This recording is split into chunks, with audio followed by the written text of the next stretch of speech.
আসসালামু আলাইকুম, আমি মোহাম্মদ কাউসার বলছি মায়ের দোয়া গড ফার্ম থেকে, ব্রাহ্মণবাড়িয়া জেলা সরাইল থানা থেকে। আপনারা জানেন যে সোমবার হলে আমার খামারে প্রচুর পরিমাণ বাচ্চা থাকে।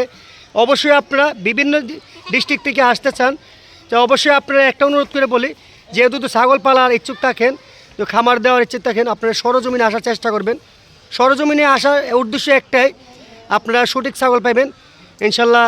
সরজমিনে নিজের চোখে দেখে দাম দর করে নিতে পারেন। আর দুটো আপনারা দূর অঞ্চল থেকে আসেন, অনেকে না আসতে পারেন, প্রবাসী ভাইয়েরা আছে। প্রবাসী ভাইদের জন্য, দূর অঞ্চলের ভাইদের জন্য দুটো আপনারা অনেকে বলেন যে ভাই বিশ্বাসের মাধ্যমে, মোবাইলের মাধ্যমে নিব, তাহলে আপনারা এই মুহূর্তে হোয়াটসঅ্যাপ নাম্বার দেওয়া থাকবে, ইমো নাম্বার দেওয়া থাকবে। এই নাম্বারে আপনারা বিশ্বাসের মাধ্যমে দাম দর হবে। দাম দর হলে টাকা পিট করে দিবেন, আমরা মাল পাঠাতে দেবো বাংলাদেশের যে কোনো জায়গায়। এটা পুরোটা বিশ্বাসের মাধ্যমে। বিশ্বাসটা কীভাবে করবেন, আমরা কতদিন ধরে এই খামার জড়িত আছি, অবশ্যই বিশ্বাস করে নেবেন ইনশাল্লাহ। আপনারা দেখেন প্রচুর পরিমাণ বাচ্চা থাকে সোমবারে।